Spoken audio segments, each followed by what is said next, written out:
हरे कृष्णा। भगवद गीता के 6ठे अध्याय के 34वें श्लोक में अर्जुन भगवान श्री कृष्ण से पूछते हैं कि व्यक्ति का मन अत्यंत ही चंचल होता है। वह दुख और सुख के चक्र में घूमता रहता है, इस भौतिक जगत की माया में बंधा रहता है जिसे भगवान ने स्वयं बनाया है और हमेशा निर्जीव वस्तुओं में अपना आनंद खोजता है। तो इस मन को एकाग्र कैसे किया जाए? इसके उत्तर में भगवान श्री कृष्ण कहते हैं कि निसंदेह मनुष्य के लिए मन को नियंत्रित करना कठिन तो है, लेकिन असंभव नहीं है। इसीलिए जो भी व्यक्ति अपनी इंद्रियों को वश में करके भगवान श्री कृष्ण की प्रेम और निष्ठा से सेवा पूजा करता है, जो भक्ति के प्रतिकूल वस्तुओं के प्रति वैराग्य धारण करता है और बार बार उसका अभ्यास करता है, उसे भगवान श्री कृष्ण की शुद्ध प्रेमा भक्ति अवश्य प्राप्त होती है।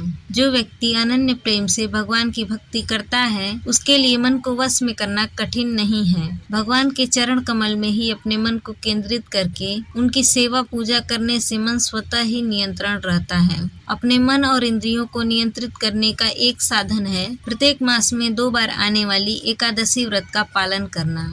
तो चलिए आज के इस वीडियो में हम देखते हैं कि आखिर इस वर्ष कार्तिक मास की शुभदा रमा एकादशी कब आ रही है, उस दिन के शुभ मुहूर्त कौन कौन से हैं और किस समय एकादशी का पारण करना है। नारद पुराण में वशिष्ठ ऋषि कहते हैं, हे राजन, जो व्यक्ति भगवान हरि जिनकी नाभि कमल के सदृश हैं, उनकी पवित्र दिन एकादशी में उपवास नहीं करता है, उसके शरीर में सभी पाप बने रहते हैं। इसीलिए एकादशी व्रत करने से मन को भगवान श्री कृष्ण की भक्ति में एकाग्र और स्थिर किया जा सकता है। जन्म और मृत्यु के बंधन से मुक्त होकर भगवान श्री हरि के धाम को प्राप्त किया जा सकता है। और ऐसे ही परम पावन एकादशी कार्तिक मास के शुक्ल पक्ष में आने वाली रमा एकादशी है। इस दिन व्रत रखने से और भगवान विष्णु की विधि विधान से पूजा करने से अपार पुण्य फल की प्राप्ति होती है। अब भगवान श्री हरि विष्णु के अत्यंत प्रिय इस कार्तिक मास में आने वाले एकादशी का महत्व भी और अधिक हो जाता है, क्योंकि इस दिन अगर कोई भी व्यक्ति प्रातः काल में स्नान करके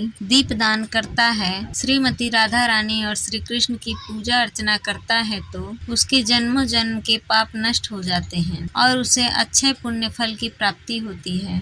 लेकिन इस बार रमा एकादशी तिथि को लेकर सबके मन में कुछ संदेह है। यह एकादशी का पालन 27 अक्टूबर को करें या फिर 28 अक्टूबर को। तो चलिए देखते हैं आखिर संशय किस बात का है और इसका समाधान क्या है। तो इस बार कार्तिक मास की विशेष एकादशी का पालन हम करेंगे 28 अक्टूबर 2024 सोमवार के दिन। वैसे तो रमा एकादशी का प्रारंभ हो रहा है 27 अक्टूबर 2024 रविवार सुबह 5:02 पर और एकादशी तिथि का समापन हो रहा है 28 अक्टूबर सोमवार को सुबह 7:50 पर। अब देखिए, इस बार दोनों दिन सूर्योदय के समय में तिथि उपस्थित है, लेकिन 27 अक्टूबर को दशमी और एकादशी तिथि दोनों एक साथ आ रही है। और ऐसे समय में हमारे शास्त्रों में कहा गया है कि दशमी युक्त एकादशी का पालन कभी भी नहीं करना चाहिए। एकादशी तिथि संपूर्ण और विद्या 2 प्रकार की होती है। फिर विविध प्रकार की विधाओं में भी पूर्व विद्या को त्याग देना चाहिए। संपूर्ण के अतिरिक्त एकादशी 10वीं विद्या